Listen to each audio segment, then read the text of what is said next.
والد صاحب نے ایک پلاٹ خریدا تھا کہ کبھی اس پر بڑا سا گھر بنوائیں گے۔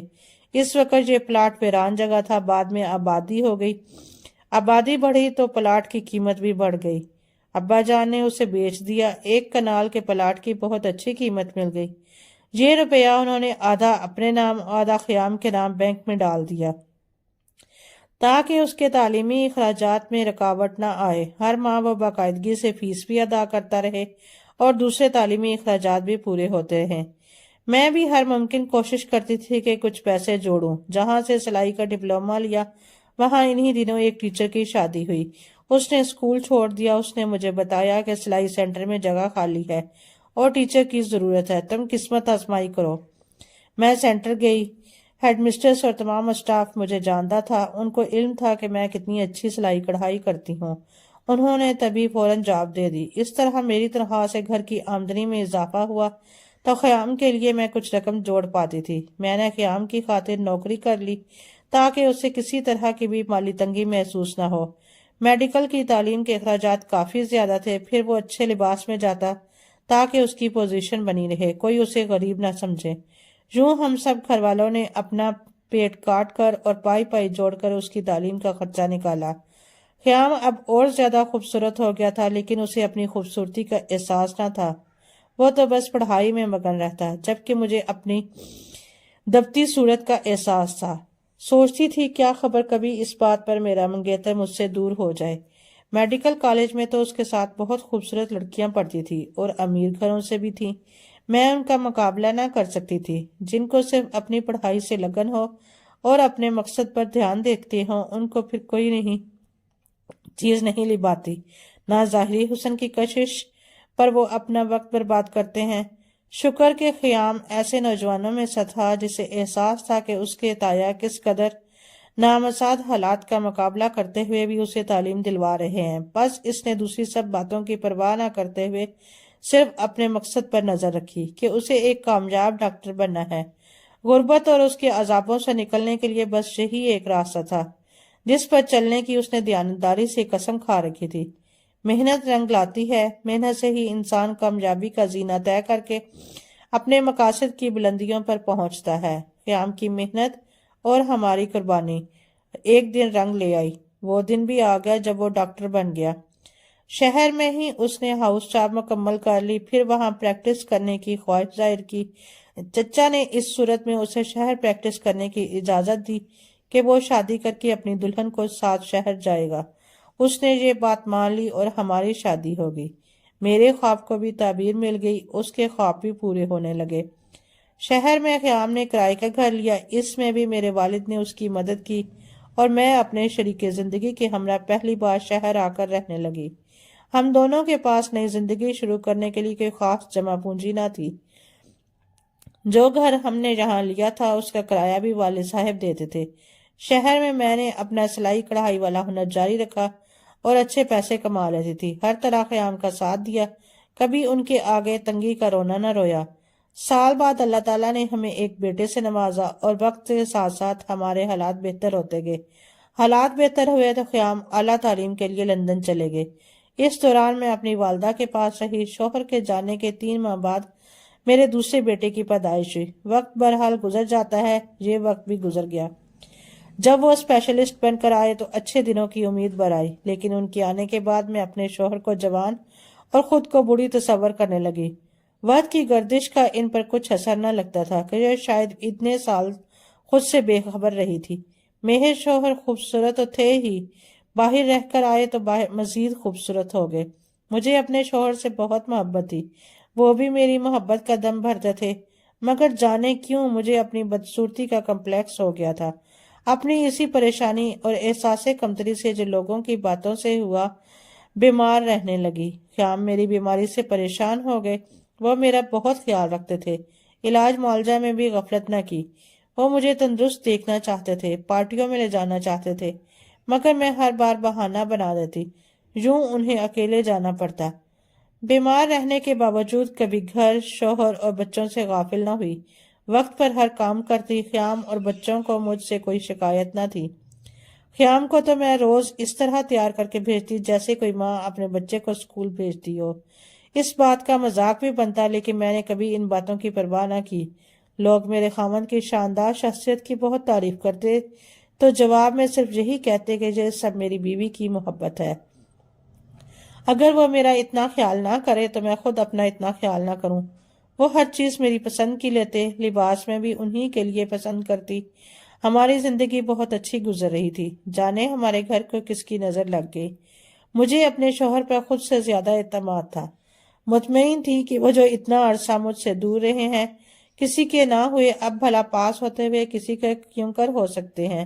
وہ روز مجھے اپنے مریضوں کے قصے سناتے کہ فلاں مریض آیا، ہم دونوں معمولی بات بھی آپس میں کرتے۔ نئے گھر میں شفٹ ہوئے، ہمیں 4 سال کا عرصہ گزر گیا۔ ایک دن ایک گمنام لڑکی کا فون آیا۔ وہ خیام سے بات کرنا چاہتی تھی۔ میں نے بہت پوچھا مگر اس نے اپنا نام نہ بتایا بلکہ فون رکھ دیا۔ پھر اس لڑکی کا روز فون آنے لگا۔ میں اٹھاتی تو وہ بند کر دیتی۔ اگر خیام گھر پر ہوتے تو وہ فون اٹھاتے، تب وہ ان سے بات کرنے کی کوشش کرتی۔ وہ اسے ٹالتے مگر لڑکی ہر بار فون کرتی۔ اس کا نام فوزیہ تھا، جو ان کے زیر علاج رہی تھی۔ ان پر بری طرح فریفتہ ہو گئی۔ پڑھی لکھی خوشحال خاندان سے تھی اور خیام سے شادی کرنا چاہتی تھی۔ جب بھی اس کا فون آتا میرے شوہر اس کو بہت سمجھاتے۔ انہوں نے میرے سامنے اس لڑکی سے یہ بھی کہا کہ اگر تم نے فون بند کرنا نہ کیا تو میں تمہارے والدین سے شکایت کر دوں گا، مگر وہ ڈٹائی سے یہی کہتی مجھے دل پر اختیار نہیں۔ کیا کروں؟ جب میں بیمار تھی کاش آپ نے میرا علاج کرنے کے بجائے مجھے مر جانے دیا ہوتا۔ اب آپ کے بغیر جینا میرے لیے مر جانے کے برابر ہو گیا۔ یا تو مجھ سے شادی کر لو یا پھر میں خودکشی کر لوں گی۔ یہ تو سمجھ رہے تھے یہ نادان جذباتی لڑکی ایسے ہی خودکشی کا کہہ رہی ہے، لیکن اس نے جو کہا وہ کر دکھایا۔ قصہ یوں ہوا کہ بہت منع کرنے پر بھی وہ روز رات کو فون کرتی۔ میرے شوہر میرے سامنے اس سے بات کرتے، اس کو ڈانٹتے بھی، پیار سے سمجھاتے۔ فون نہ اٹھاتے تو ان کے کلینک پہنچ جاتی اور مریضوں کی قطار میں بیٹھ جاتی۔ خیام اس صورتحال سے پریشان ہو گئے۔ مجھ سے کہا دیکھو بہار، تم اس بات کا اثر نہ لینا اور نہ مجھے غلط سمجھنا۔ میرا اس کے ساتھ کچھ معاملہ نہیں، یہ 20 برس کی ہے، لیکن میری عمر اس کے سامنے تو بچی ہے۔ خود ہی تھوڑے دنوں بعد مایوس ہو جائے گی تو پیچھے ہٹ جائے گی۔ میں نے بھی اپنے شوہر کی عمر اور حالات دیکھے کہ بچے بھی جوان ہو رہے ہیں، اب اس عمر میں بھلا یہ کیا ایسی حرکت کر سکتے ہیں۔ میں تو یہ سوچ کر شرمندگی محسوس کرتی تھی کہ اپنے اتنے چاہنے والے شوہر کے متعلق یہ بات سوچوں۔ انہی دنوں ابا جان بیمار ہو کر وفات پا گئے۔ اب امی اکیلی رہ گئیں تو میں زیادہ ان کی طرف جانے لگی۔ ان کی دل جوئی لازمی تھی۔ سوچا عدت گزار لیں تو ان کو اپنے گھر لے آؤں۔ ادھر چچا کی طبیعت بھی ناساز رہنے لگی تھی، مگر وہ گاؤں چھوڑ کر شہر نہیں آنا چاہتے تھے، لہٰذا جب امی کی طرف جاتی تو ان کے پاس بھی 1-2 دن رہ جاتی۔ ایک دن ایک گمنام شخص نے مجھے فون کیا کہ ڈاکٹر صاحب نے دوسری شادی کر لی ہے۔ میں نے خبر پر دھیان نہ دیا، مگر دل میں وہم میں ضرور جگہ لے لی۔ ایک دن محسوس کیا بہت پریشان ہے۔ پوچھا کہ کیا پریشانی ہے؟ اتنا بتایا کہ ایک مریض کی حالت خراب ہے، اس وجہ سے تھوڑی سی پریشانی محسوس ہو رہی ہے۔ ہم ڈاکٹر بھی انسان ہیں، مگر تم پریشان نہ ہو، یہ تو معمول کی بات ہے۔ میری پریشانی تو وہ لڑکی فوزیہ تھی جس کے اب فون آنے بند ہو گئے۔ میں سمجھی ڈاکٹر صاحب نے صحیح کہا تھا، وہ مایوس ہو گئی ہے، لیکن جب فون پر کسی نے خیام کی دوسری شادی کی اطلاع دی تو مجھے کرید لگ گئی۔ کبھی کہتی دفع کرو اس معاملے کو، شاید اس لڑکی نے مجھے پریشان کرنے کے لیے فون کروایا ہو۔ کبھی دل سے آواز آتی پتہ تو کرو۔ ایک دن ڈاکٹر صاحب ٹی وی لاؤنج میں فون کے پاس چپ چاپ بیٹھے تھے۔ میں نے پوچھا کیا ہوا خیام؟ بولے کچھ نہیں، کسی مریض سے متعلق سوچ رہا ہوں۔ میں نے مذاق میں کہا دوسری شادی کرنا چاہتے ہیں تو کر لیں، آپ خوبصورت ہیں، مجھ سے چھوٹے بھی ہیں، آپ جوان بھی لگتے ہیں، جبکہ میں اکثر بیمار رہتی ہوں۔ انہوں نے جواب میں کہا تمہارے ہوتے ہوئے مجھے دوسری شادی کی ضرورت نہیں، مجھے تو بس تمہاری ضرورت ہے، تمہارے سوا میں کسی سے محبت نہیں کر سکتا۔ یوں میں ان کی محبت میں سرشار اپنے ارد گرد سے بے خبر رہتی۔ اگر ہمارے جاننے والے مجھے باخبر نہ کرتے۔ میرے ایک کزن نے بتایا آج کل ڈاکٹر صاحب ایک نوجوان لڑکی کے ساتھ دیکھے جا رہے ہیں۔ سمجھ گئی ہو نہ ہو یہ وہی فون والی فوزیہ ہی ہے، شاید اس نے میرے سرتاج کو رام کر لیا۔ میں نے اپنے شوہر سے بات کی تو انہوں نے پھر مجھے وہی جھوٹی تسلی دی کہ تمہیں کوئی بہکا رہا ہے۔ میں نے جو کام جوانی میں نہ کیا کیا اب بڑھاپے میں کرتا اچھا لگوں گا؟ اس تسلی سے ڈھارس ملی۔ مجھے اپنے بچوں کے لیے باپ کی شفقت اور سایہ چاہیے تھا۔ اپنے شوہر پر اعتماد کیا اور اس بات کو بھولنے کی کوشش کرنے لگی، مگر تقدیر کو شاید کچھ اور ہی منظور تھا۔ ایک دن فون آیا۔ میرے شوہر آہستہ سے کسی سے کہہ رہے تھے کہ ابھی شادی کو راز میں رکھنا ہے، تم میرے گھر آنے کی غلطی مت کرنا، یاد رکھو میرا گھر خراب ہوا تو میں تم کو طلاق دے دوں گا۔ میں ان کے منہ سے یہ الفاظ سن کر بے ہوش ہو گئی۔ اتنا صدمہ ہوا جیسے میں مر ہی گئی ہوں۔ میں جو اعتبار میں ماری گئی کہ اتنا چاہنے والا شوہر کیسے بدل سکتا ہے، وہ بدل گیا تھا۔ انہوں نے اقرار کر لیا کہ اس سے غلطی ہوئی، فوزیہ سے دوسری شادی کی ہے، مگر اپنی خاطر، اپنی خواہش اور خوشی سے نہیں بلکہ اس کی خاطر۔ بتایا کہ میں نے اس کو بے رخی سے ٹکرایا تو وہ اس جنونی لڑکی نے زہریلی گولیاں کھا کر جان دینے کی کوشش کی۔ اسے میرے ہی کلینک لایا گیا کیونکہ اس کے گھر سے یہی کلینک قریب تھا۔ اس کی حالت غیر تھی اور بچنے کی کوئی امید نہ تھی۔ میں ہی اسے اسپتال لے گیا۔ ابتدائی طبی امداد دینے کے بعد بھی اس کی حالت نہ سنبھلی۔ وہ جان کنی کی کیفیت سے گزر رہی تھی۔ اس وقت میرے دل پر ایسا اثر ہوا کہ اللہ سے دعا کی اس کی زندگی بچا لے تو میں اس لڑکی سے خوشی کے لیے اس سے نکاح کر لوں گا۔ دعا قبول ہو گئی اور میری مریضہ کی جان بچ گئی، لیکن اللہ سے کیا وعدہ تو مجھے نبھانا ہی تھا۔ مجھے ڈر تھا اگر اب بھی میں نے اس کا ہاتھ نہ تھاما تو یہ دوبارہ خودکشی کی طرف نہ چلی جائے۔ وہ بے حد ڈپریشن میں تھی، لہٰذا میں نے مجبوراً فوزیہ سے نکاح کیا، اس شرط پر کہ وہ کبھی تمہارے سامنے نہ آئے گی، نہ تمہارے گھر میں قدم رکھے گی اور نہ اس شادی کو افشا کرے گی۔ یہ کہتے ہوئے وہ رو رہے تھے اور ہاتھ جوڑ کر مجھ سے اپنی خطا کی معافی بھی مانگ رہے تھے۔ میرا دل عورت کا دل تھا جو ان سے بچپن سے والہانہ محبت کرتا آیا تھا۔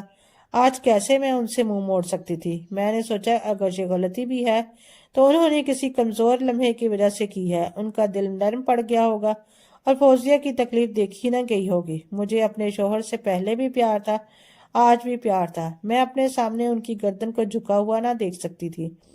ان کو اجازت دے دی کہ چاہیں تو بے شک اپنی دوسری بیوی کے پاس جا کر رہیں، مگر فوزیہ کا میرے گھر سے، مجھ سے یا میرے بچوں سے کوئی تعلق نہ ہوگا۔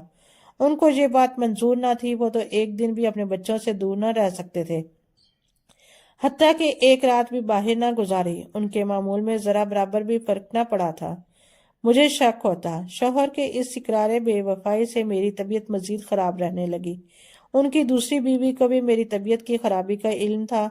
ایک دن اس نے مجھے فون کیا اور کہا کہ آپ مجھے معاف کر دیں، آپ بیمار رہتی ہیں، میں آپ کی خدمت کروں گی، مجھے گھر آنے دیں، میں اپنا حق لینا چاہتی ہوں کہ میں بھی خیام کی منقوہ ہوں، آخر کب تک اس راز کو چھپاؤں گی اور دنیا سے چھپ چھپ کر اس دواجی زندگی گزاروں گی۔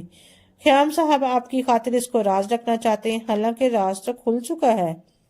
ان کے کلینک پر کام کرنے والے ایک دو ورکرز یہ راز اکثر لوگوں پر انہوں نے کھول دیا۔ گویا فوزیہ اب مجھ سے اپنے حق کا مطالبہ کر رہی تھی۔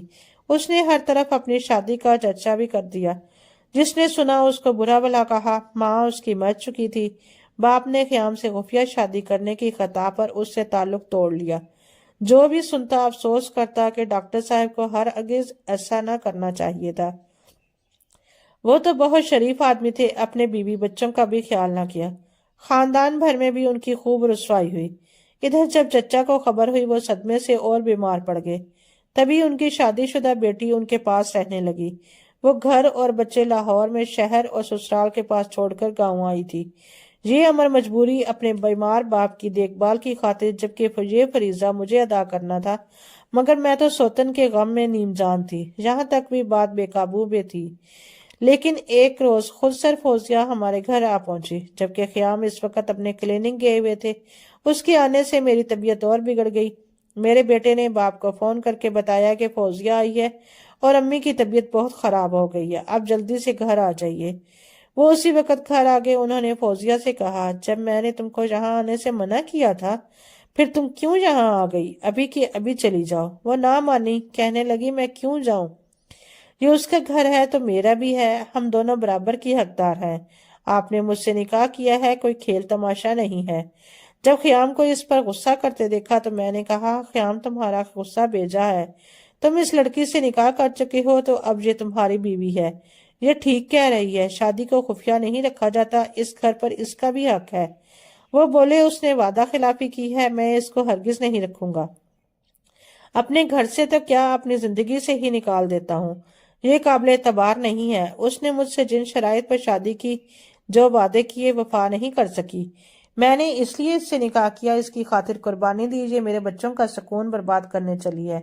یہ میرے لیے رسوائی کا باعث بن گئی۔ میرے سب جاننے والوں کو فون کروا دیے کہ میں نے اس سے نکاح کیا، حتیٰ کہ ابا جان کو بھی، جو پہلے سے بیمار تھے اب اور زیادہ بیمار پڑ گئے۔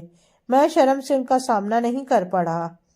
وہ غصے میں بولے جا رہے تھے، میں نے کسی طرح ان کو سمجھا بجھا کر روکا، ورنہ وہ فوزیہ کو دھکے دے کے گھر سے نکالنے پر آمادہ تھے۔ بہرحال شام تک وہ ہمارے ٹی وی لاؤنج میں بیٹھی روتی رہی، اور خیام صاحب کلینک چلے گئے، وہ اس رات گھر نہیں آئے۔ تب صبح کو وہ خود ہی ہمارے گھر سے چلی گئی۔ کچھ دنوں بعد مجھے کسی نے بتایا دونوں میں طلاق ہو گئی ہے۔ کس طرح ہوئی یہ مجھے آج تک معلوم نہ ہو سکا۔ خیام نے اسے طلاق دی یا اس نے خود لے لی، لیکن میرے شوہر کا کہنا تھا کہ میں نے طلاق نہیں دی، اس نے خود لی ہے۔ اس نے تمہارے ساتھ رہنے کی ضد کی اور میرے نہ ماننے پر طلاق مانگ لی۔ یوں یہ قصہ تمام ہوا۔